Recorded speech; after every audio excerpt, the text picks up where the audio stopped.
Buenas tardes y buenos días a todos, queridos amigos y hermanos. Vamos a continuar con nuestro actual estudio, Los Misterios de Jesús de Nazaret, del libro de Annie Besant, con este título, Cristianismo Esotérico. Y lo vamos a hacer siguiendo en el punto en que lo dejamos la pasada semana, pero por obligaciones de la Ley de Protección de este país, tenemos que recordar que si no quieren que su imagen aparezca en la grabación que será colgada en la página YouTube de Bhakti, pueden cerrar su cámara clicando sobre el icono que tienen en sus pantallas.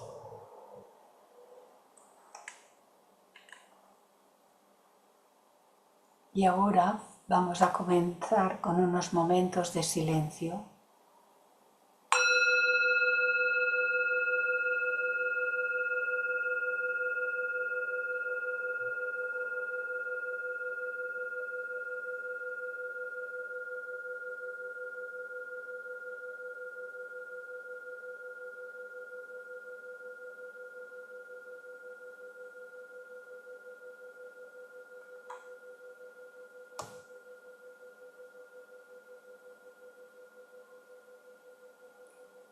Recordemos mantener siempre en nuestra mente y en nuestro corazón a todos los reinos de la tierra, a todos los seres, humanos y no humanos, y a los humanos sobre todo sin distinción de credo, raza, sexo, casta, color, cualquier distinción que separa en nuestra mente a unos de otros debe desaparecer.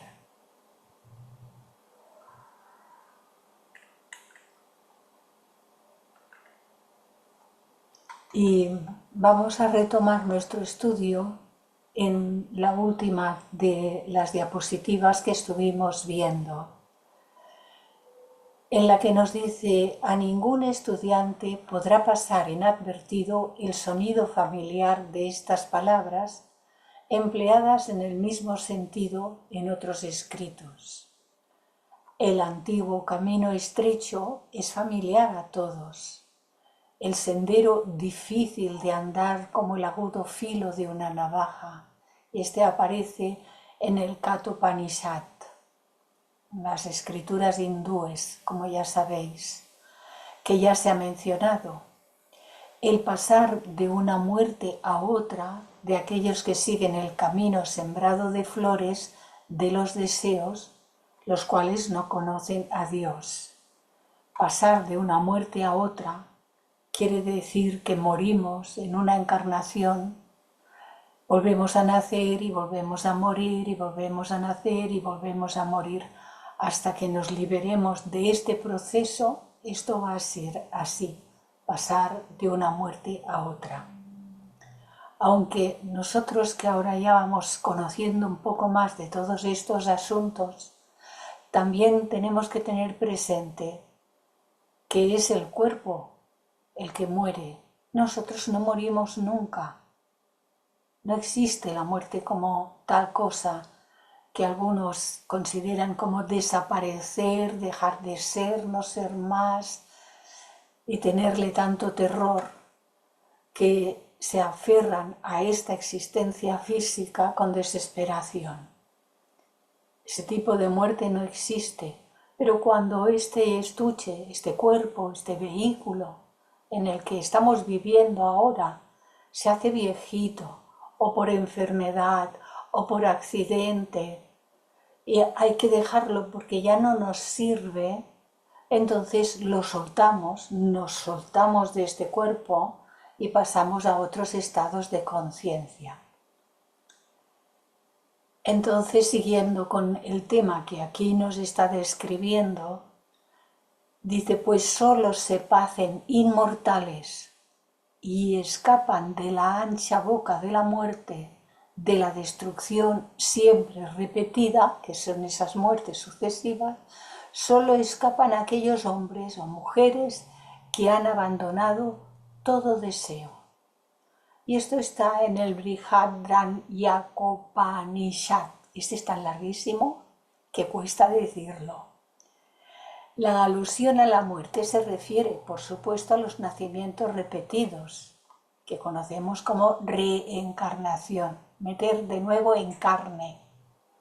La reencarnación del alma a la existencia material grosera, esta, la más gruesa, la más densa, considerada siempre como muerte, comparada con la vida, vida con mayúscula, de los mundos sutiles superiores. Ya sabemos nosotros ahora que tenemos ya tan integrado el diagrama de 7 planos y que hemos ido aprendiendo y comprendiendo, vamos comprendiendo cada vez más lo que son los vehículos superiores, individuales y espirituales, porque estos forman parte del mundo espiritual, diferenciándolos claramente de los vehículos que tomamos durante la encarnación.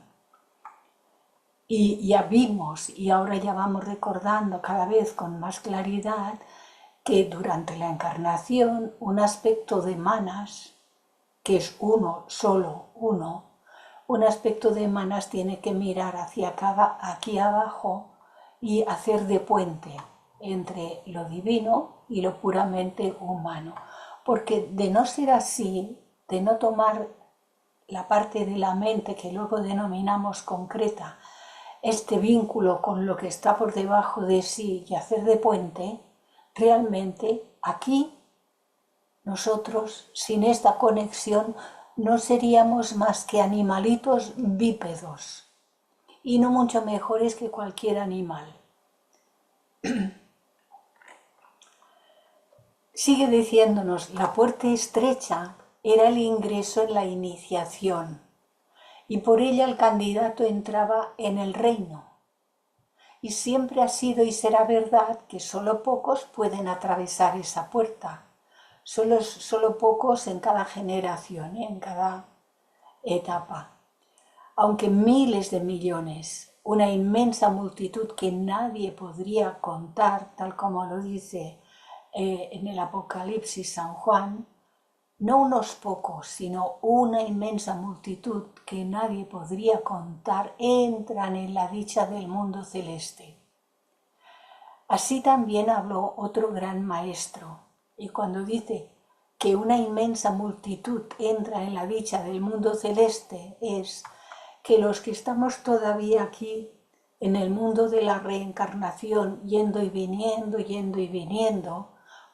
cada vez que desencarnamos, pasamos a una zona del mundo mental al que en ese periodo se denomina Devachan, estar en el mundo de los devas, por eso se llama el mundo celeste. Pero estas son etapas temporales, no rígidas, sino por tiempos variables, porque depende de cómo estamos nosotros y de lo que hemos construido a lo largo de esta última existencia. Así será de largo o corto nuestro estado en Devachan, en el mundo celeste, cuando desencarnemos.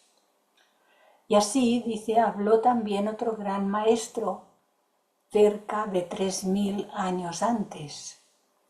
Entre millares de hombres, escasamente uno se aferra por la perfección. De los que se afanan y la logran, apenas uno me conoce en esencia.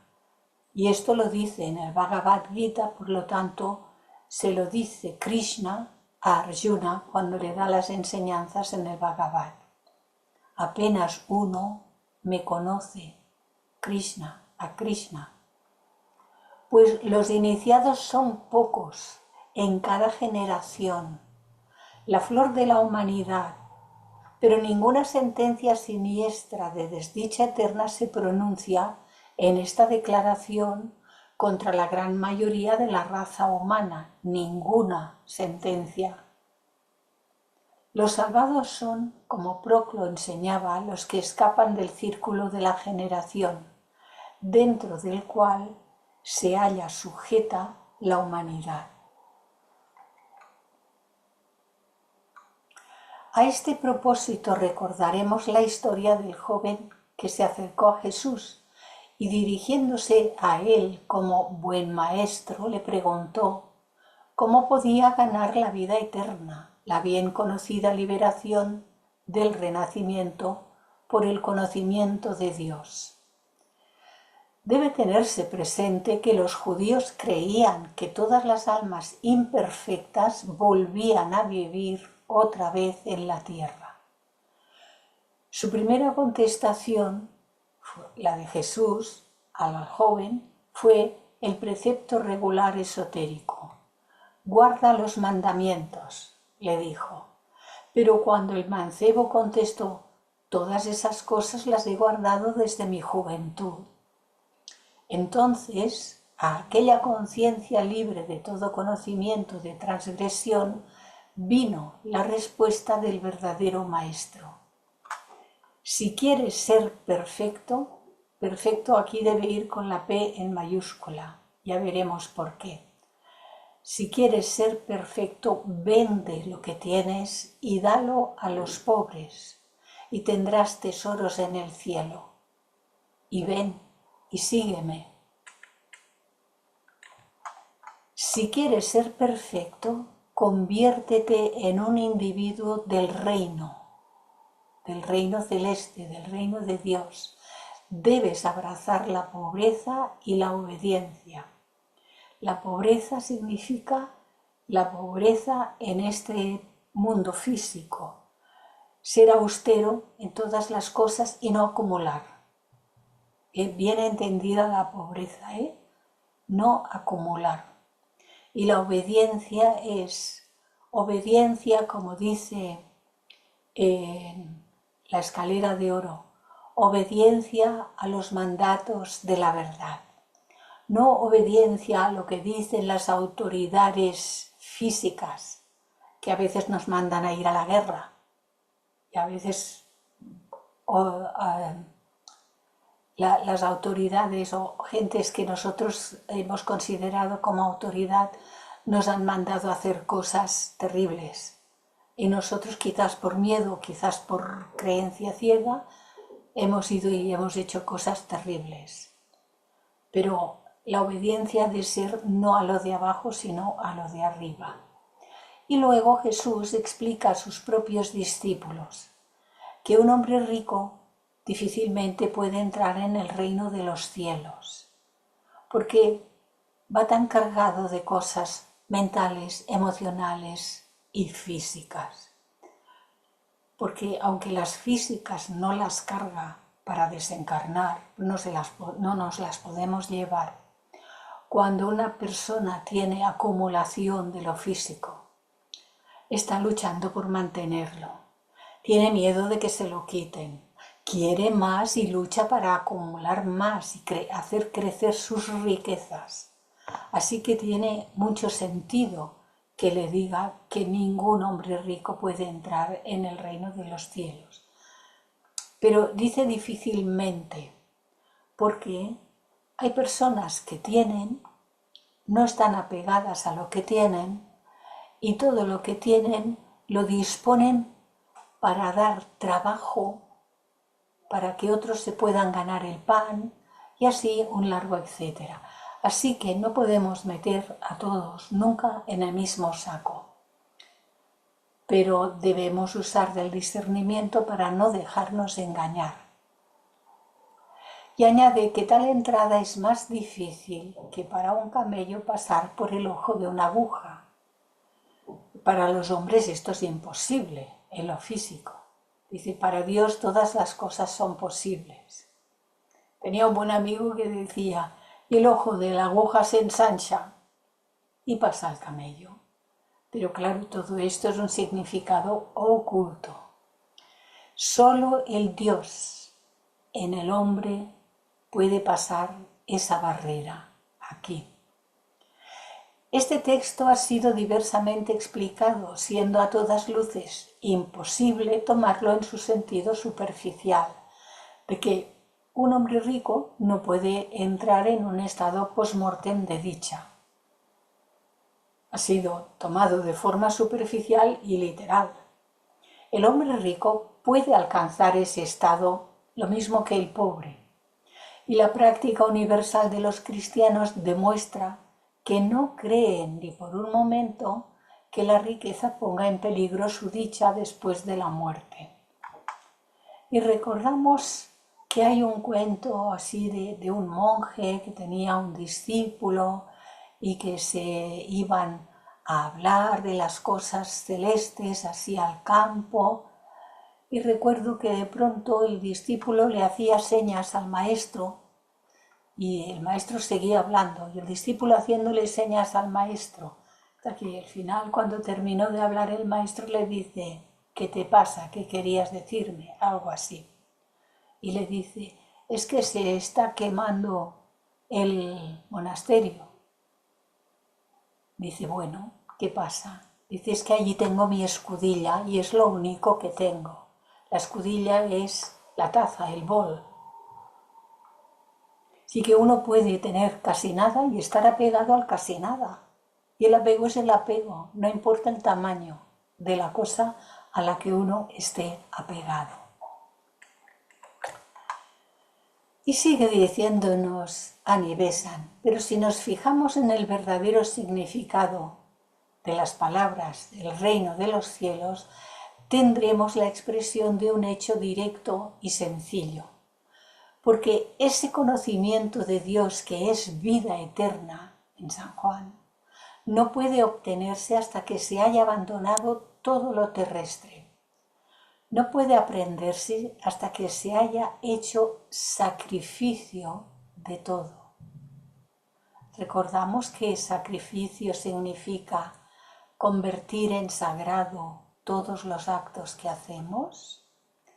El hombre tiene que renunciar no solo a la riqueza terrena, que en lo sucesivo ha de pasar por sus manos, como si fuese administrador de ella y no dueño de ella, sino que debe además abandonar su riqueza interna en cuanto la considere como suya propia frente al mundo. Yo soy, yo sé, yo hago, yo puedo. Nada de eso es. No puede entonces, si retiene todo eso, no puede entonces pasar por la angosta entrada. Tal ha sido siempre la condición exigida para la iniciación. Los candidatos a ella deben hacer voto de pobreza, de obediencia a lo de arriba y de castidad. El segundo nacimiento es otro nombre muy conocido de la iniciación. El segundo nacimiento. Aún hoy en la India los individuos de las castas superiores son llamados 2 veces nacidos, aunque no lo sean, porque esto se hace por costumbre. Y la ceremonia que los hace 2 veces nacidos es una ceremonia de la iniciación. La mera corteza, la verdad, en estos tiempos, porque es una ceremonia externa que la inmensa mayoría de las veces no tiene que ver con el estado del sujeto al que le están haciendo esa ceremonia. Los 2 veces nacidos es una ceremonia de la iniciación, pero la muestra de las cosas del cielo.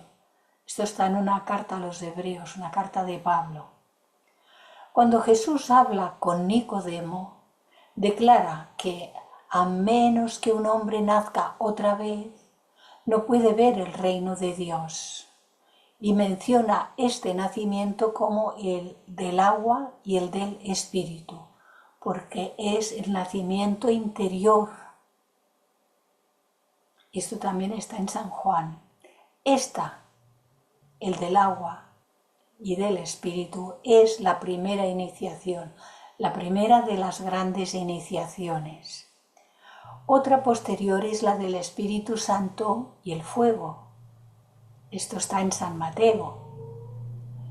El bautismo del iniciado en su virilidad, que no significa virilidad en el sentido externo del hombre, sino virilidad en el sentido interno del el niño interior, nacido todavía en este segundo nacimiento que citaba aquí, y que cuando se hace mayor se vuelve adulto en el sentido interior. No importa la edad del cuerpo, porque no es del cuerpo de lo que se está hablando, sino del ser,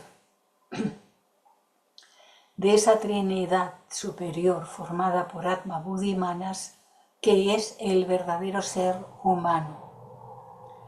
Así pues, el bautismo del iniciado en su virilidad, así como el primero es el del nacimiento, que le da la bienvenida como niño, el niño pequeño que entra en el reino. Si primero es un niño pequeño y más tarde es un adulto. Aquí una pintura de Fritz von Huene, Cristo y Nicodemo. Cuán bien conocidas eran estas imágenes en la mística de los judíos. Se demuestra por la sorpresa que manifestó Jesús cuando dijo a Nicodemo, confundido Nicodemo con su fraseología mística. ¿Eres tú, maestro, en Israel? Le dijo Jesús, ¿y no conoces estas cosas? Porque se suponía que siendo maestro de la religión en Israel, tenía que haber sabido que la carne nace de la carne y el espíritu nace del espíritu. Y a ese nacimiento del espíritu es al que se le llama segundo nacimiento. Otro precepto de Jesús que subsiste como un dicho difícil de entender, dirigido a sus discípulos, es el de «Sed, pues, vosotros perfectos, como vuestro Padre que está en los cielos es perfecto». Está en San Mateo. El cristiano ordinario sabe muy bien que no le es posible obedecer este mandato, el que es de la vida ordinaria del día a día, porque el cristiano ordinario está lleno de fragilidades ordinarias humanas. ¿Cómo podrá hacerse tan perfecto como Dios?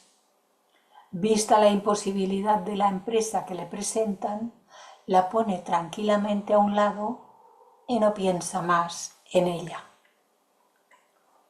Pero considerada como el esfuerzo final de muchas vidas de constante progreso, muchas vidas ir y venir, ir y venir, ir y venir, como el triunfo de Dios, considerada así, es el constante progreso como el triunfo de Dios que está dentro de nosotros, triunfo sobre la naturaleza inferior, y se coloca a una distancia calculable, haciéndonos recordar las palabras de Porfirio de cómo el hombre que lleva a cabo las virtudes paradigmáticas es el Padre de los dioses.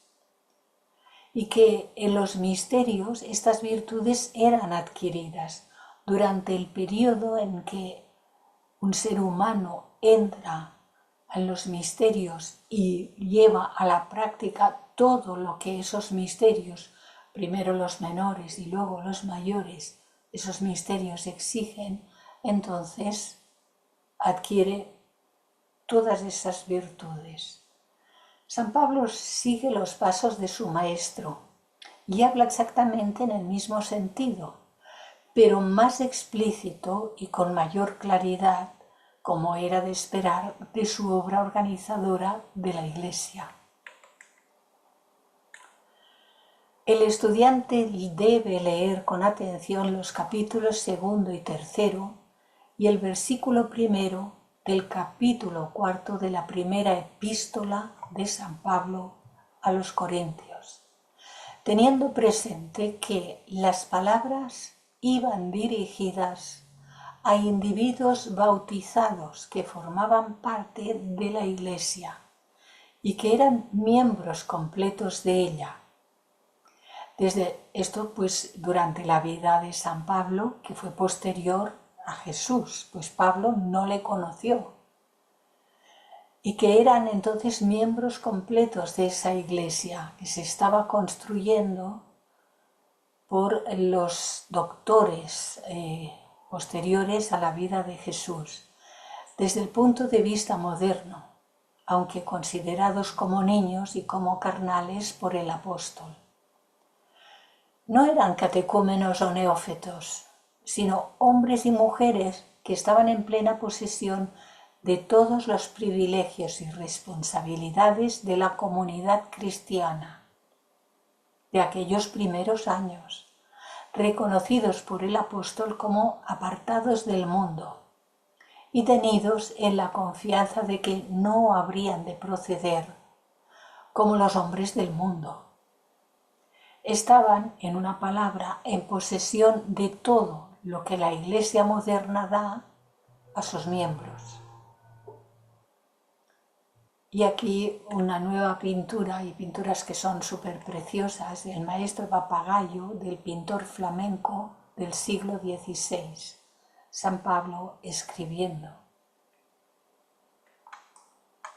Resumamos las palabras del apóstol Pablo. Vine a vosotros trayendo el testimonio divino, no para halagaros con la sabiduría humana, sino con el poder del Espíritu. En verdad, hablamos de sabiduría entre aquellos que son perfectos, pero no es sabiduría alguna humana. Hablamos de la sabiduría de Dios en un misterio, hasta la sabiduría oculta que Dios ordenó antes que el mundo empezara y que ni aun príncipe alguno del mundo conoce. Las cosas de esta sabiduría están fuera del alcance del pensamiento de los hombres, pero Dios nos las ha revelado por medio de su Espíritu. Las cosas profundas de Dios que el Espíritu Santo enseña. El Espíritu Santo es la forma del tercer logos. Poniendo ahora los nombres que se usan en teosofía, el tercer logos. Obsérvese cómo esto se relaciona con la promesa de Jesús, citada por San Juan. Tengo todavía muchas cosas que deciros, mas ahora no las podéis llevar. Pero cuando viniere aquel Espíritu de verdad, Él os guiará en toda verdad. Él os hará saber las cosas que han de venir. Él tomará de lo mío y os lo hará saber. Claro, estas palabras suelen ser también a veces así como enigmáticas y chocantes. Tengo todavía muchas cosas, palabras de Jesús. Tengo todavía muchas cosas que deciros, mas ahora no las podéis llevar. Porque en el estado en el que estaban todavía los discípulos a quienes se dirigía, no eran capaces todavía de alcanzar aquel estado superior. ¿Por qué? Sigue diciendo, pero cuando viniera aquel Espíritu de verdad, es decir, cuando cada uno de ellos y nosotros a su debido tiempo, cada uno de nosotros, nos fusionemos con nuestro aspecto superior, alcanzaremos el estado en que los conocimientos del Espíritu nos puedan ser revelados. Él, el Espíritu de verdad, os guiará en toda verdad. Él os hará saber las cosas que han de venir. Él tomará de lo mío, de lo que ya era, de Jesús, porque Él ya lo había alcanzado. Él tomará de lo mío y os lo hará saber. Conocimiento divino. Y un cuadro precioso de Murillo.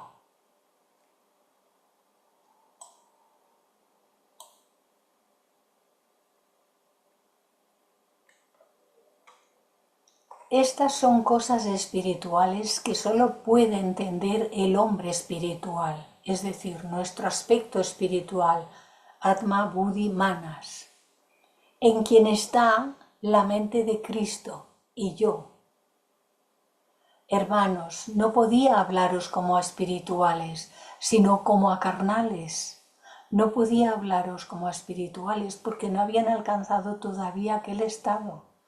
Y al decir como a carnales es como a seres encarnados aquí que estamos en el día a día y con las mejores intenciones que seguro que ellos las tenían y que ya habían desarrollado algunas cualidades y algunas de esas virtudes no eran todavía suficientes.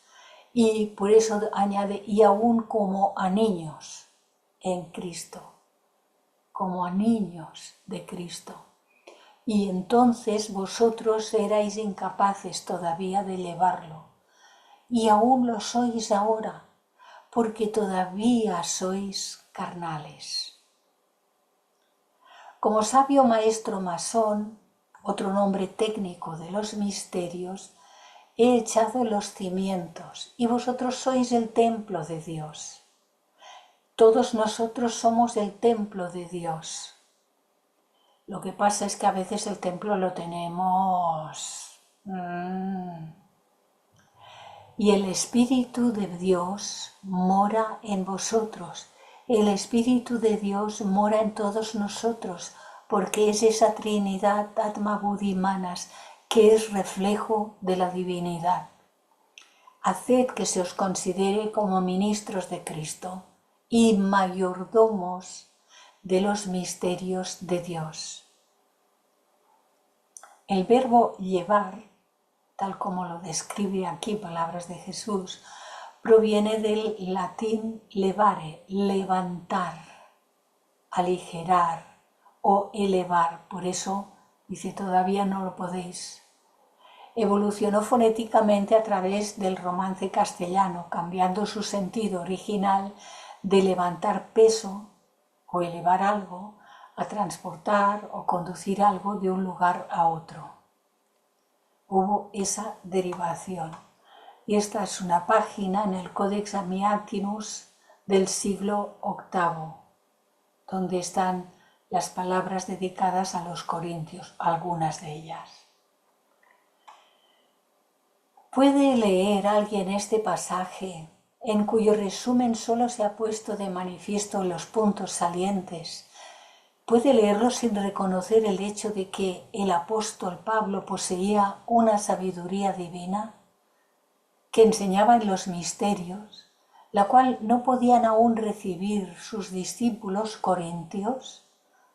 Y obsérvese los términos empleados, la sabiduría. La sabiduría de Dios es un misterio, la sabiduría oculta, solo conocida del hombre espiritual, hablada solo entre los perfectos. Sabiduría de la que eran excluidos los no espirituales, todavía en conciencia. Aunque todos poseemos esa Trinidad,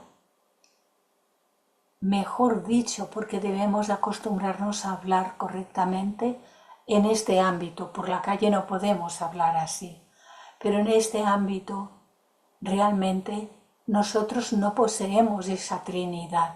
Nosotros, las personas, no poseemos nada. Esa Trinidad se manifiesta por medio de estos cuerpos.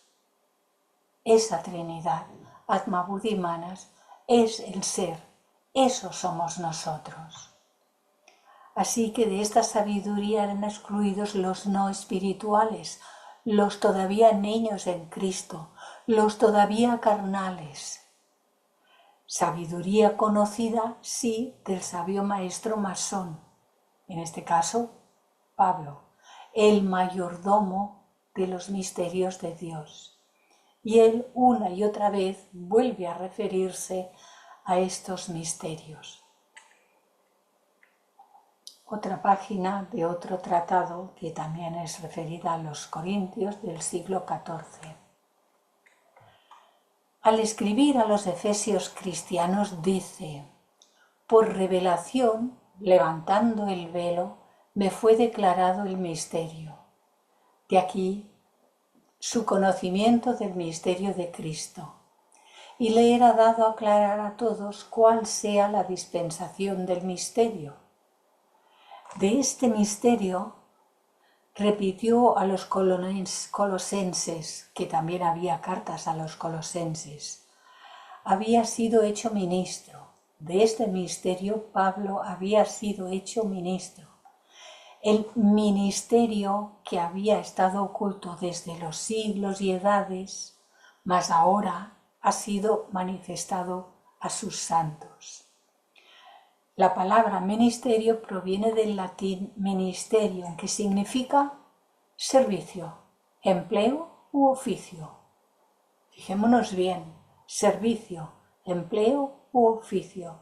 Se origina de minus, menor, pequeño, y ter, sufijo comparativo, lo que implica que un ministro, es alguien subordinado o inferior en rango a un magister, maestro. Así que Pablo estaba subordinado al maestro Jesús que le había enseñado. Y aquellos que hacen toda esa unificación rompen todas las barreras y se unifican con toda su naturaleza divina.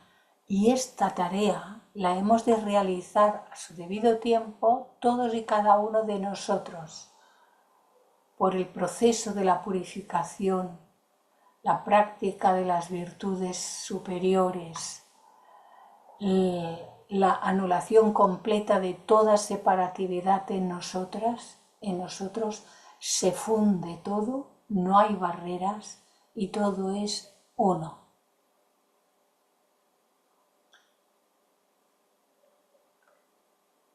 Y aquí vemos en la parte personal, física, al discípulo. Y aquí vemos en la parte superior lo que se puede considerar el estado crístico, también búdico. Aunque algunos autores dicen que no es el mismo estado y no sé qué, pero de conciencia es el mismo estado. No hay peligro de equivocarse en ello. Y en el aspecto más elevado, la deidad que preside nuestra cadena planetaria y por lo tanto que de ella se deriva el vigilante silencioso de este planeta. Por lo tanto, es lo más elevado de todo el septenario, pero manifestado.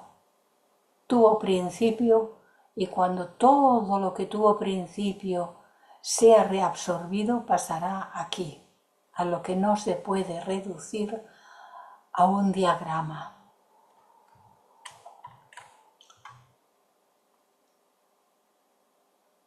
Decía que el misterio que había estado oculto desde los siglos y edades, mas ahora ha sido manifestado a sus santos, no al mundo, a sus santos, no al mundo, ni aun siquiera a los cristianos que empezaban así a llamarse, sino solo a los santos, a los que habían producido esa fusión.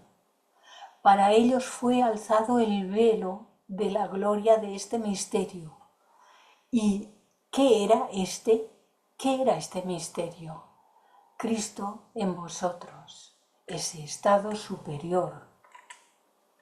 Cristo en vosotros, frase significativa que, como pronto veremos, pertenecía a la vida del iniciado. Así cada hombre y mujer debe al fin aprender la sabiduría y llegar a ser perfecto en Cristo Jesús. Están las cartas a los colosenses. Pero San Clemente de Alejandría, en su Estrómata traduce cada hombre como todo el hombre, fusionándose todo, sin divisiones. Por eso hemos de pasar por ese primero de los principios de la sociedad teosófica, sin distinción de credo, raza, sexo, casta, color, toda separatividad debe desaparecer. Y no es solo eso, es mucho más, tal como estamos viendo. A estos colosenses les pide que rueguen a Dios que nos abra la puerta de la palabra para hablar el misterio de Cristo, pasaje a que se refiere San Clemente, por ser uno en que el apóstol revela con claridad que el conocimiento no pertenece a todos.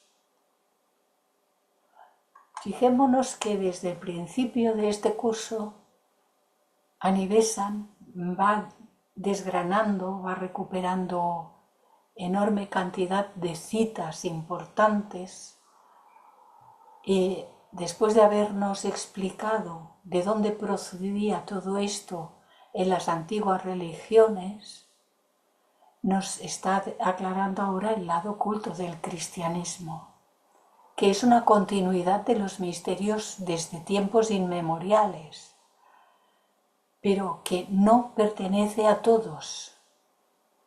Y sin embargo, la Iglesia Católica desde hace muchas centurias dice que todo lo que se dice en las iglesias al público es lo único que hay, que no hay más misterios.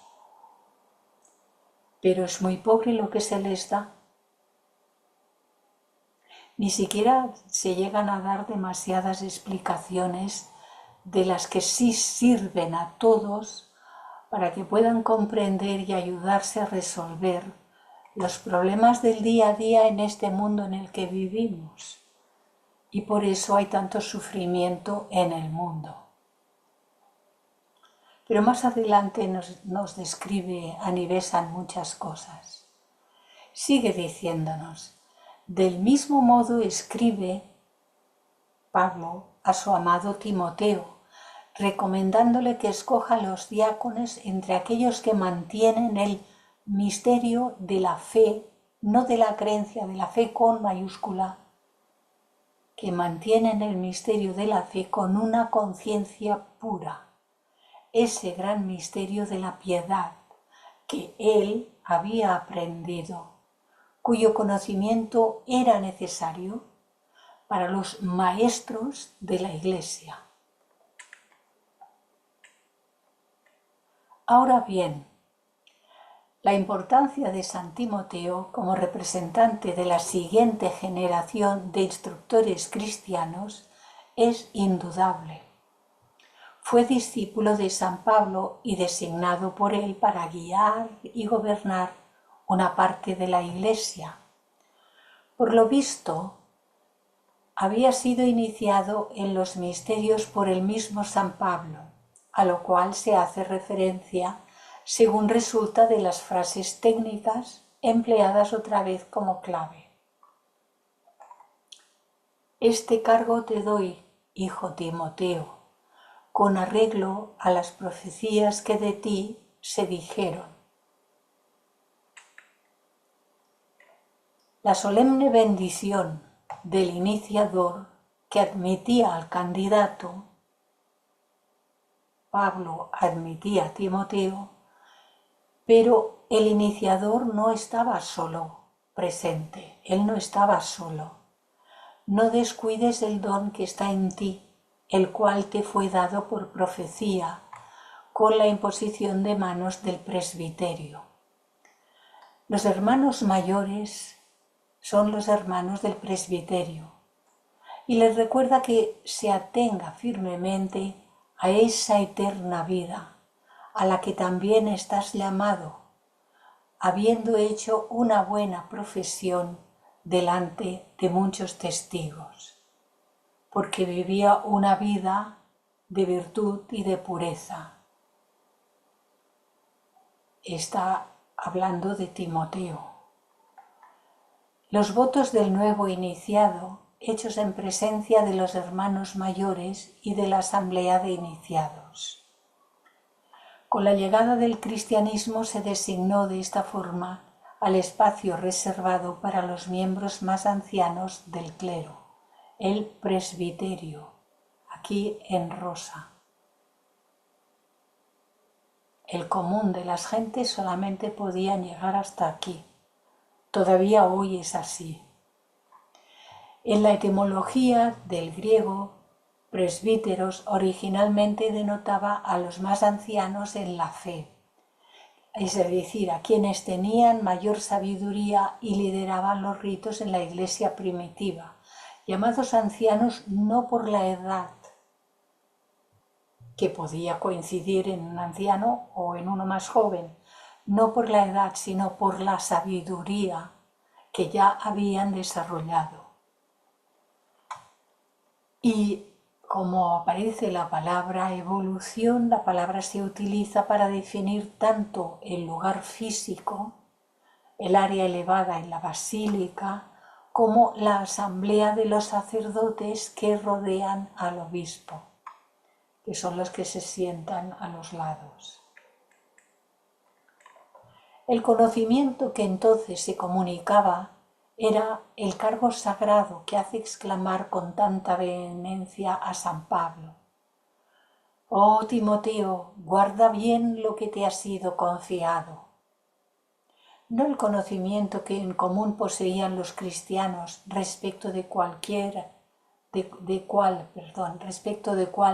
ninguna obligación especial había contraído Timoteo, sino el sagrado depósito que se le había transferido como iniciado, esencial a la prosperidad de la Iglesia, y él decía que lo tenía que guardar bien, porque no se puede compartir con nadie.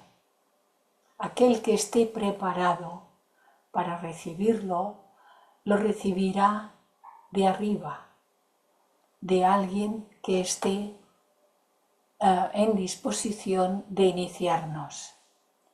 Cuando sea la hora, todos llegaremos.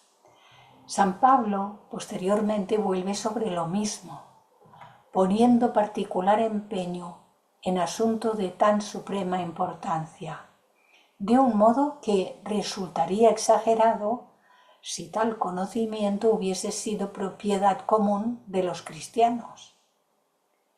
Cuando le dice: retén la forma de las sanas palabras que de mí oíste, guarda el buen depósito por el Espíritu Santo que habita en nosotros. La más seria invocación que labios humanos pueden formular. Guarda el buen depósito por el Espíritu Santo que habita en nosotros. Aquí aparece un icono de Timoteo, a quien el libro de los Hechos de los Apóstoles describe como un discípulo. Era hijo de una mujer judía creyente y padre griego.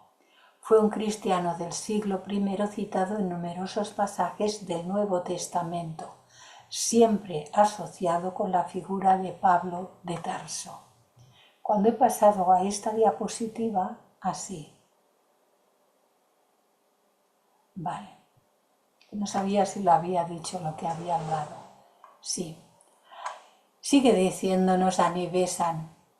Además, era obligación suya el proveer a la debida transmisión de este sagrado depósito para que fuese pasando de mano a mano, es decir, de boca a oído, a las futuras generaciones, y así la Iglesia no careciese jamás, fijémonos bien en las palabras, y así la Iglesia no careciese jamás de verdaderos instructores. Las cosas, le decía, las cosas que has oído de mí ante muchos testigos, los sabios, los maestros, las sagradas enseñanzas orales en la asamblea de iniciado eran las que Timoteo había oído ante muchos testigos, que atestiguan la exactitud de la transmisión. Esto encarga a hombres fieles que sean idóneos para enseñar también a otros, que sean también idóneos, que se hayan hecho capaces de recibirlas. El conocimiento, o si se prefiere otra palabra, la suposición de que la Iglesia poseía estas enseñanzas ocultas, arroja una gran luz sobre las diseminadas indicaciones que San Pablo hizo respecto a sí mismo, y cuando se las reúne nos encontramos con un bosquejo de la evolución del iniciado. Hay aquí otro icono. Pablo de Tarso en las epístolas a los filipenses que dice: espero en el Señor Jesús poder enviaros pronto a Timoteo, al que había estado preparando, para quedar también yo animado con vuestras noticias del grupo interno, del grupo reducido, pues a nadie tengo de tan iguales sentimientos que se preocupe sinceramente de vuestros intereses. Vosotros conocéis su probada virtud, la de Timoteo, pues como un hijo junto a su padre ha servido conmigo en favor del Evangelio. San Pablo declara que, aun cuando se hallaba ya entre los perfectos, los iniciados, pues dice: así que todos los que somos perfectos esto mismo sintamos. Él dice, sin embargo, que no había aún alcanzado ni era a la verdad del todo perfecto, porque no había aún ganado a Cristo, no se había fusionado todavía con su aspecto crístico superior, no había alcanzado todavía la soberana vocación de Dios en Cristo Jesús, la virtud de su resurrección y la participación de sus padecimientos en conformidad a su muerte, y procuraba, si en alguna manera llegase a la resurrección de los muertos. Porque esta era la iniciación que liberaba,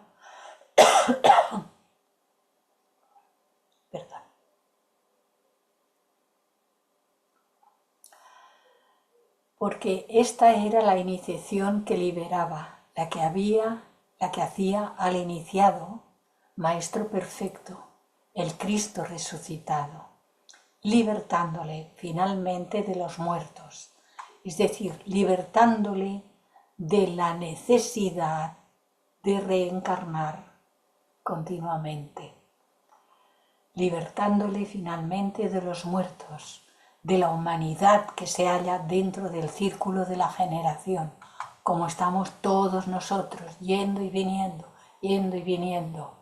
y de los lazos que sujetan el alma a la materia grosera. Aquí tenemos otra pintura de esas tan preciosas, San Felipe, de Peter Paul Rubens, y está en el Museo del Prado de Madrid. La pintura es de 1611. Felipe, el apóstol, fue uno de los 12 apóstoles de Jesús de Nazaret. Era originario de la ciudad de Betsaida, región de Galilea. En los apócrifos Hechos de Felipe, escritos a partir del siglo IV, se dice que predicó en Grecia, Siria y Frigia. Asimismo, tanto los Hechos de Felipe como la también apócrifa Leyenda Dorada, compilada en la Baja Edad Media, dicen que fue martirizado en la ciudad frigia de Hierápolis. Y lo he puesto porque aquí está citando estas palabras de Pablo a los filipenses, que eran seguidores de Felipe.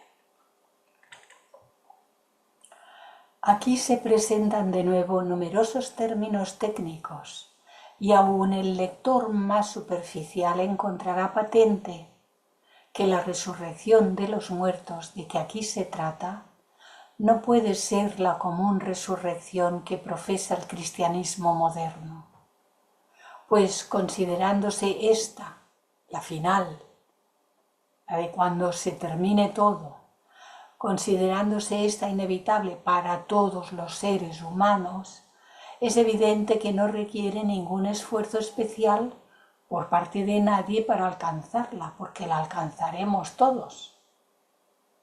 A la verdad, la palabra misma alcanzar estaría fuera de lugar, aplicada a un acontecimiento universal e ineludible.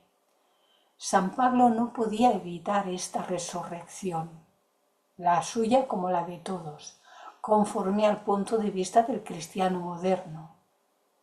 ¿Cuál era, pues, la resurrección para cuyo logro estaba haciendo tan vehementes esfuerzos?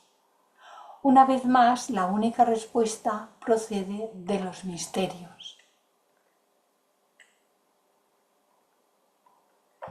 En los misterios, cuando el iniciado se aproximaba a la especial iniciación que libraba del ciclo de las reencarnaciones, que libraba del círculo de la generación, entonces era llamado el Cristo que sufre, pues tomaba parte en los padecimientos del Salvador del mundo. Era crucificado místicamente, obraba en conformidad a su muerte, la muerte de la personalidad, y así alcanzaba la resurrección, la intimidad con el Cristo glorificado, después de lo cual la muerte no tenía ningún poder sobre él. Esto está en San Juan en el Apocalipsis. Yo soy el que vivo y he sido muerto, y he aquí que vivo por los siglos de los siglos. Amén.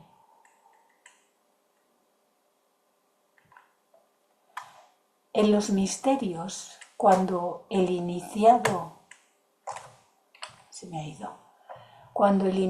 se aproximaba a la especial iniciación que libraba del ciclo de las reencarnaciones, que libraba del círculo de la generación, cuando era llamado el Cristo que sufre, entonces tomaba parte en los padecimientos del Salvador del mundo.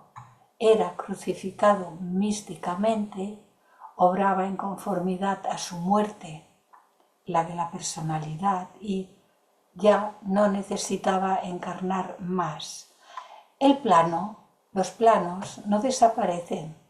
Lo que desaparecen son los vehículos del iniciado, que ya no los va a necesitar más. Él ya no va a volver a encarnar en esta tierra. Él ya no va a volver a tomar los cuerpos de la personalidad.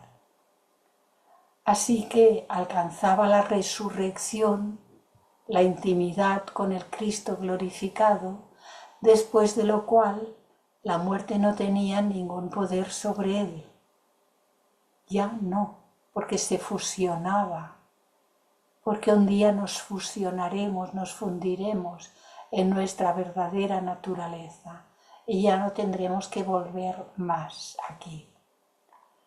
Yo soy el que vivo y he sido muerto, y he aquí que vivo por los siglos de los siglos. Amén.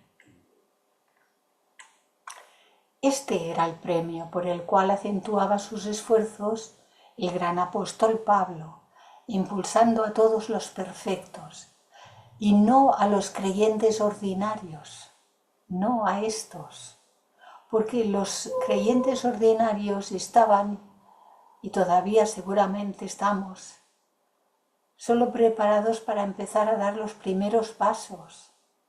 No a los creyentes se les podía decir todas estas enseñanzas, pero a los que estaban tratando de hacer esa labor, los apremiaba a seguir el mismo empeño, que no se contentasen con lo que habían conseguido. No nos contentemos con lo que ya hemos conseguido, sino pugnemos por avanzar. Esta semejanza del iniciado con Cristo es ciertamente el verdadero fondo de los misterios mayores, como veremos más particularmente cuando estudiemos el Cristo místico, que es un capítulo más adelante. El iniciado no debía ya considerar fuera de sí al Cristo.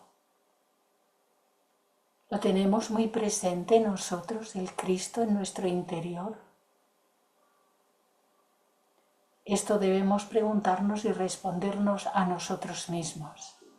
Aun si a Cristo conocimos según la carne, les escribía a los corintios, aun si a Cristo conocimos según la carne, porque en aquel momento habían todavía muchas gentes que le habían conocido a Jesús, pero ahora ya no le conocemos según la carne, porque ahora le conocemos según el Espíritu.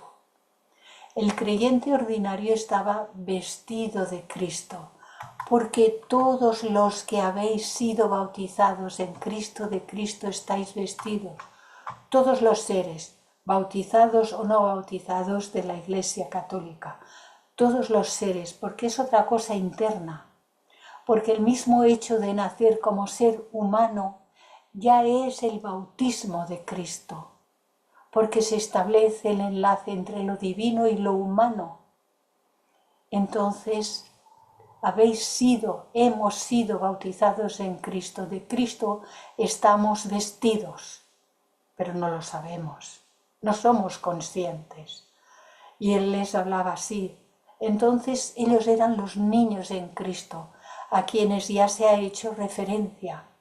Y Cristo era el Salvador, a quien acudían en demanda de socorro, teniendo conocimiento de él según la carne. Les habían hablado de las enseñanzas de Jesús. Solo les habían hablado de las enseñanzas de Jesús, pero se habían comenzado a comprender cuando tenían que acudir en demanda de socorro. ¿A qué acudían? Al Cristo Jesús en su interior, no en una figura externa, no en una figura de madera, de barro, una talla, una escultura, no a eso, sino al propio Cristo interior. Es ahí donde hemos de acudir. Y eso es lo que se les estaba explicando. Mas cuando ellos habían dominado la naturaleza inferior y dejaban de ser carnales, entonces estaban a punto de entrar en un sendero más elevado y de convertirse a sí mismos en Cristo. Esto que el apóstol había ya alcanzado era lo que ansiaba para sus discípulos. Por ello les decía en una carta a los Gálatas: hijitos míos, que vuelvo otra vez a estar de parto de vosotros, hasta que Cristo sea formado en vosotros. No es que no esté formado, es que no estamos desarrollados de conciencia para fusionarnos en ello. Él era ya su padre espiritual. Pablo era padre espiritual de ellos y dice que yo os engendré por el Evangelio, por la transmisión de la enseñanza. Pero ahora quería darlos de nuevo a luz, conducirlos como madre a un segundo nacimiento.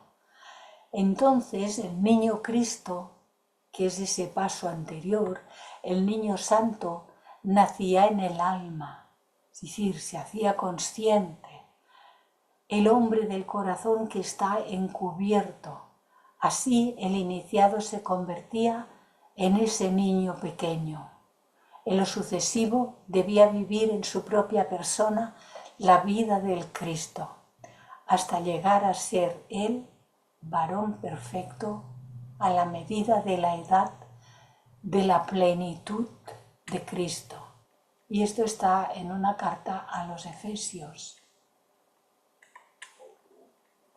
Entonces el niño Cristo, el niño santo, como lo estaba haciendo San Pablo, cumplía en su carne las aflicciones de Cristo, llevando siempre por todas partes la muerte de Jesús en el cuerpo, de suerte que podía decir en verdad: con Cristo estoy juntamente crucificado y vivo, no ya yo, mas vive Cristo en mí.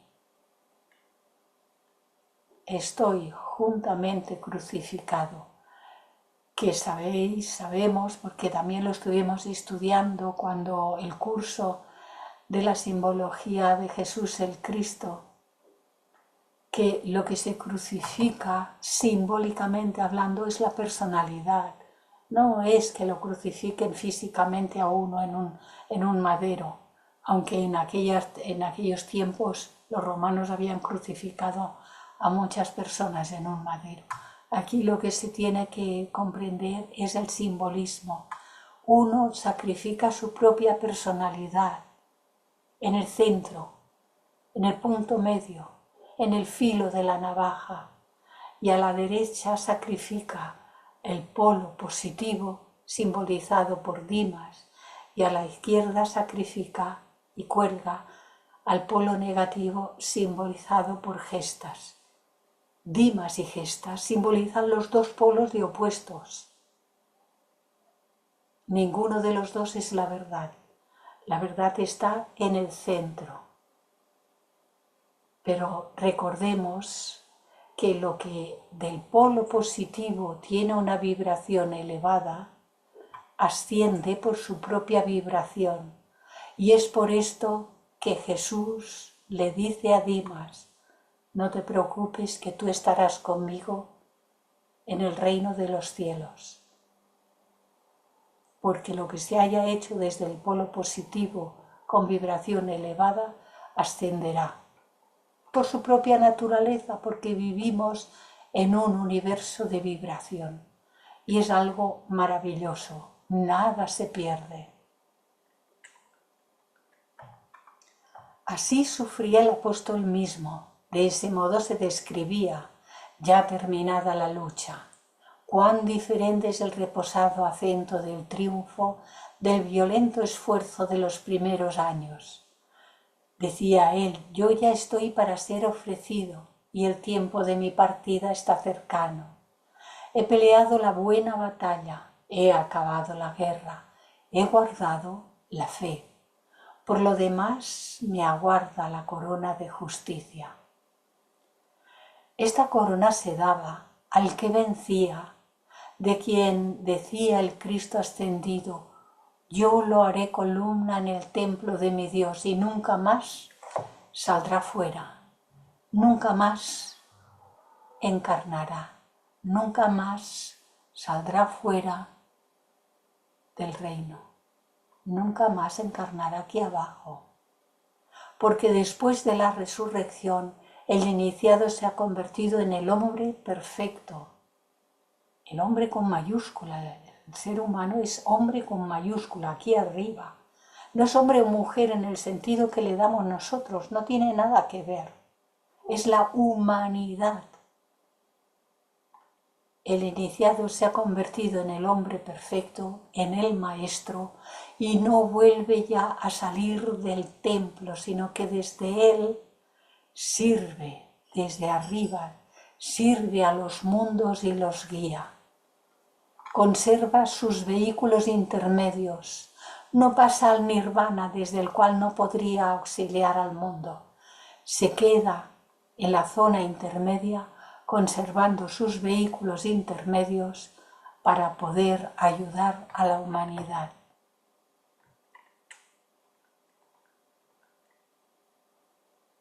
Conviene indicar antes de terminar este capítulo que el mismo San Pablo autoriza el empleo de las enseñanzas místicas teóricas, las teóricas, fijémonos bien en las palabras, para explicar los sucesos históricos consignados en las Escrituras. No considera la historia trazada en ellas como meros anales de acontecimientos ocurridos en el plano físico.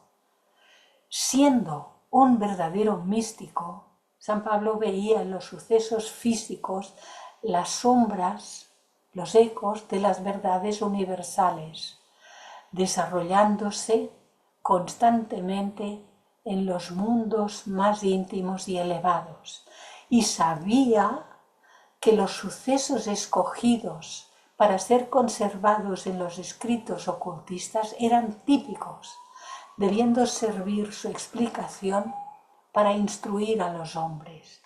Así emplea la historia de Abraham, Sara, Agar, Ismael e Isaac, y afirmando que estas cosas son dichas por alegoría, procede a dar la interpretación mística, que más adelante podremos ver. Y vemos aquí un cuadro de la institución de la Eucaristía por Nicolás Poussin de 1640. Refiriéndose a la huida de los israelitas de Egipto, habla del Mar Rojo como de un bautismo, del maná y del agua como vianda y bebida espiritual, de la roca de donde fluía el agua como Cristo. Ve el gran misterio de la unión de Cristo con su Iglesia en la relación humana del marido y la mujer, la unión, y habla de los cristianos como la carne, digo la unión de los polos de opuestos en el sentido interno, y habla de los cristianos como la carne y de los huesos del cuerpo de Cristo. Y el autor de la epístola de los Hebreos interpreta alegóricamente todo el culto judío y dice: en el templo ve una copia del templo celestial, en el sumo sacerdote ve alegóricamente, simbólicamente, a Cristo, en los sacrificios la ofrenda del Hijo sin mancha. Los sacerdotes del templo no son sino sombra y bosquejo de las cosas celestiales, del sacerdocio celestial que sirve en el verdadero tabernáculo.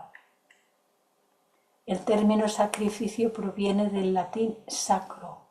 La palabra en latín se refiere a hacer las cosas sagradas. Y este es un cuadro que está en el Museo Nacional del Prado en Madrid.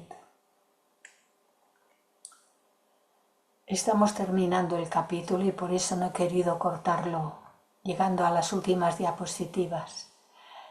Y nos dice: desde los capítulos 3 al 10, ambos inclusive, se desarrolla una muy trabajada alegoría, dando a entender el autor que el Espíritu Santo quería significar así el sentido más profundo. Todo era figura de aquel tiempo presente. Este concepto de los escritos sagrados no implica que los acontecimientos que se consignan no hubiesen sucedido, sino que su realización física era cuestión de menor importancia. Tal explicación equivale a levantar el velo de los misterios menores, que es la enseñanza mística que se permite dar al mundo. No es esto, como muchos creen, un mero juego imaginativo, sino el resultado de una verdadera intuición que ve los modelos en el plano celeste y no ya solo las sombras que aquellos proyectan sobre el bastidor del tiempo terrestre. Y ahora sí que hemos finalizado este capítulo y, si os parece, pasamos a la galería.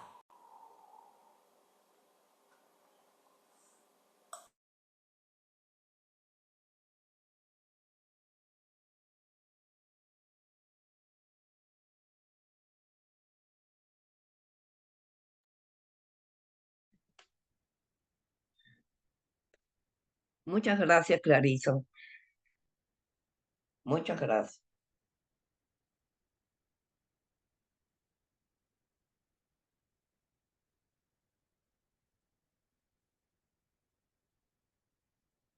Gracias. Es que he empezado a gotear. Patricia, adelante. Hola, Clarisa, ¿cómo estás? Muy buenas tardes. Buenas noches. Perdona, Patricia, se te ha cortado así, entrecortado la voz. ¿Sí me escuchan un poquito? ¿Ahora? A ver. Ok. Tengo dos preguntas, Clarisa, respecto a lo siguiente. La primera pregunta, se supone que el bautizo es muy importante, ¿no? Para lo que sería el ser humano, porque va limpiando ahora sí, sus sus pecados y sus karmas, ¿no? Pero ¿por qué el bautizo que menciona Jesús no nada más es por agua, sino por fuego? Realmente el fuego que representa dentro del cristianismo. Y la segunda, La segunda para después. De una en una, Patricia. A ver, cuando dices que el bautismo limpia y no sé qué, y sus karmas, el bautismo no limpia los karmas de nadie.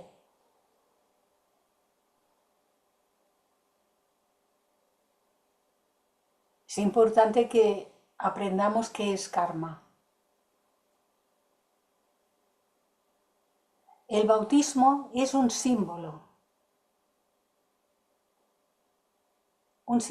de cuando nosotros comenzamos nuestra humanidad, desde que se enlaza lo divino con lo humano y aparece manas, que es el enlace, nosotros ya somos humanos. Es entonces que somos humanos, cuando aparece ese enlace, manas. Pero está todo el trabajo por hacer. Cuando comenzamos nuestra humanidad está todo el trabajo por hacer. Pero somos humanos, eso es el bautismo. Todas las ceremonias de bautismo son un símbolo, porque hay otras muchas religiones que no tienen el bautismo de la misma forma en que lo tiene el cristianismo.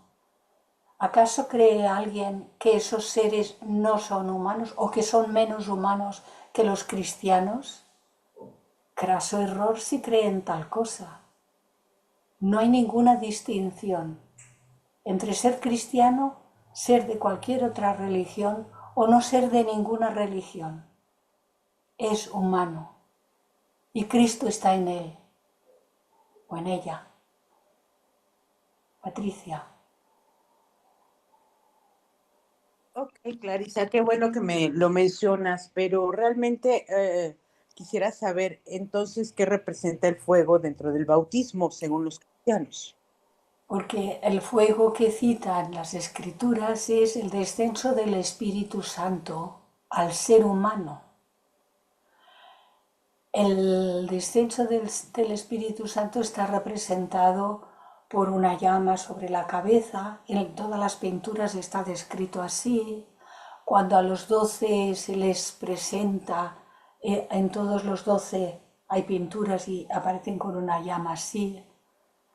¿Y qué representa esa llama? La activación del chakra coronario. Y eso es al final. Es símbolo. Nosotros tenemos que distinguir lo que es físico de lo que es interno. Que muchas cuestiones que aparecen en los relatos como asuntos físicos, y lo acaba de decir en todo este relato que nos ha explicado Anivesan, aunque la mayor parte de la enseñanza que hemos estado viendo era toda pues de Pablo y algunos otros de los apóstoles.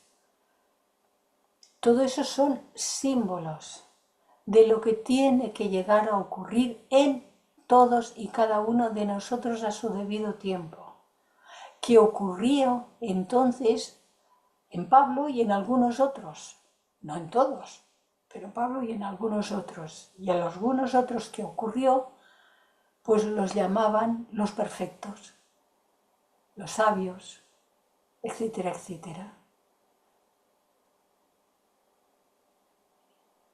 El fuego, bautizados en el agua y en el fuego. Hay otra cuestión. Cuando nosotros nos hacemos dueños, entre comillas, hay que entender las palabras, dueños de nuestra actividad física, tenemos dominio sobre la tierra. Cuando uno se dice que es bautizado en el agua, el símbolo es que tiene dominio de las emociones, porque las emociones son del mundo astral y el mundo astral ha estado siempre simbolizado por el agua. Y cuando nosotros nos hacemos dueños de nuestro pensamiento, dueños, ahora somos medio esclavos de todo, ¿eh? Cuando nos hacemos dueños de nuestro pensamiento y es tan puro que no admite, que no se desarrolla en ese pensamiento ni una mácula, entonces somos dueños de la mente y está simbolizada por el fuego. Por eso se dice que el que se ha hecho puro de verdad puede caminar sobre el barro y no mancharse, caminar sobre el agua y no mojarse, caminar sobre el fuego y no quemarse.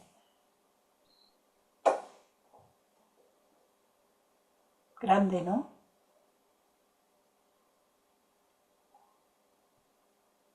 ¿Tenías otra pregunta, Patricia?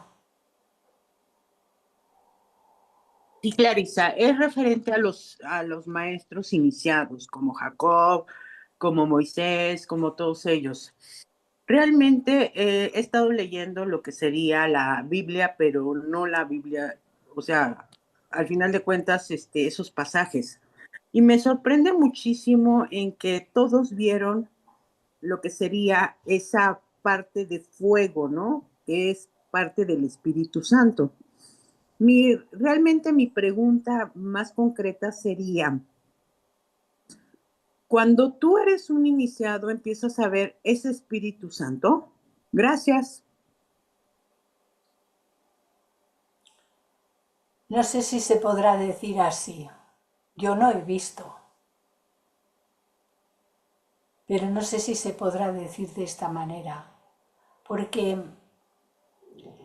lo de abajo se fusiona con lo de arriba y no hay dos, hay uno. Y si hay uno, ¿cómo puedo yo ver a algo que es parte de mí misma, fuera de mí, frente a mí, fuera? Es una pregunta. Te he contestado ahora con otra pregunta, porque aquí conviene meditar reflexivamente o reflexionar meditativamente. Ponlo en el orden que quieras. ¿Puede haber dos? Alguien escuché una vez decir, hace muchos años, escuché a alguien decir, yo he visto al Atman. Y una buena compañera nuestra de la rama Arjuna de Barcelona le dijo, pues si has visto al Atman, no era el Atman, porque no puede estar fuera de ti. Mientras uno esté separado del Atman, no puede ver al Atman. No está fusionado en el Atman. Y cuando lo esté, no lo verá, será. Cuando uno ve algo que no es el mismo. ¿Se entiende esto, verdad? Cuando vemos algo o alguien, vemos algo o alguien que no somos nosotros mismos. Cuando nos fusionamos con lo superior, somos lo superior. Cuando eso llegue.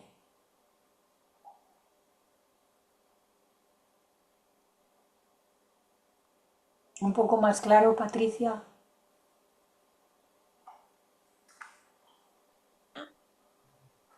Gracias, Clarisa. Sí, ya me quedó más claro. Pero entonces, me surgió otra pregunta referente a esto. Muchas religiones asocian lo que sería el soplo divino con ese airecito del Espíritu Santo que muchas veces se percibe. Mi pregunta ¿es realmente verídico esto? Gracias. Un soplo que a veces se percibe. El soplo del Espíritu Santo, que los antiguos griegos y también egipcios, creo que también los egipcios le llamaban nefesh. Ese es el soplo. pero es una manera de decir algo, porque le hemos de poner palabras en nuestro común lenguaje, no tenemos otro. Pero si te sopla alguien en la cara, no es el Espíritu Santo. Si tú notas un soplo sobre ti, sobre tu piel, no es el Espíritu Santo. Yo no puedo decir si es algo bueno o si no lo es, porque no estoy. Cada uno ha de descubrir. Y como cada uno ha de descubrir, yo planteo, cuando uno nota algo que no es lo común, lo cotidiano, o ve algo que no es lo común, lo cotidiano, y que puede traerle a la cuestión de si es elevado, si es espiritual, si será el Maestro, si es el Espíritu Santo, si es el Logos, lo que sea que le pueda surgir. Lo primero que nos hemos de preguntar a nosotros mismos: ¿tengo yo el estado de pureza mental, emocional y físico como para que un ser de esa naturaleza se acerque a mí? Si somos sinceros y honestos, entonces nos diremos, como yo me he dicho alguna vez: Clarisa, a trabajar, fuera. Porque queda uno preso del maya, de la ilusión, de que ha visto, ha sentido, ha tenido y tal. Y entonces deja de hacer lo que debe hacer, lo que todos debemos hacer. Seguir nuestra tarea, purificar y hacer lo mejor en todo momento que esté a nuestro alcance y servir lo mejor que podamos. Chelo. Hola, buenas tardes a todos y a todas, o buenos días. A ver, a mí me cuesta mucho, yo no sé, o sea, los demás también, pero bueno, a mí me cuesta mucho asimilar todo esto, porque claro, el concepto que hemos tenido siempre de la Iglesia, de Cristo, de no sé qué, de no sé, es tan diferente que me cuesta muchísimo, muchísimo asimilarlo. Entonces, no sé cómo hacerlo, o sea, quiero decir. Es muy Despacio, difícil, por lo menos para mí, porque claro, yo es que la despacio, iglesia, Chelo, despacio. claro, es que cuando oigo la palabra, por ejemplo, Cristo, no sé, ¿sabes? En mi mente está pues la iglesia ordinaria, la que nos han enseñado desde que éramos pequeños. Entonces es complicado asimilar, ¿eh? Bueno, todavía nos quedan muchos capítulos. Sí, cierto es. Queda Bueno, solo mucho. quería hacer Más esta pequeña adelante sigue aportación. explicando muchas cositas. Y Vale. uno no aprende una carrera en un día. Fíjate tú, aquí en el mundo material hay carreras que duran 5, 6 años y, por ejemplo, un médico tiene que seguir estudiando toda la vida. No se puede quedar con lo que estudió al principio y ya no hacer nada más. Tiene que seguir estudiando toda la vida. En nuestro caso es de un orden externo, técnico, y de un orden interno, para llevar a la práctica lo que comprendemos y hacer los cambios necesarios en nuestra vida. No se nos imponen tiempos, ni 3 años, ni 5 años, ni una vida, ni 2, pero hay que hacer. Y los que estamos aquí y en todos los grupos que realmente se dediquen seriamente a estos asuntos, estamos aquí porque hay muchas cosas que ya no nos dicen nada, no nos satisface irnos por ahí a tomarnos copas ni hacer tonterías y esas cosas, qué sé yo. Por eso estamos aquí. Muchas gracias, Pero si Clarisa. hacemos un curso, una clase y decimos, bueno, pues yo ya sé y lo abandonamos, pues haríamos como el médico que durante el primer curso dice, ¡puf! Esto es muy difícil. dejo la carrera porque esto es muy complicado. Quien dice el médico dice cualquiera de las otras. Muchos han abandonado. Luego se han arrepentido, sí, demasiado tarde. Bueno, a la próxima existencia a lo mejor serán médicos. ¿Quién sabe? Pero de momento pasó por delante de nosotros la oportunidad y a veces la hemos perdido. Pues ahora es cuestión de despacio. No hay que martirizarse. Hay que ir despacio, comprender a poco. No pasa nada, no hay prisa, pero tampoco hay pausas. No hagamos demasiadas pausas porque el tiempo pasa.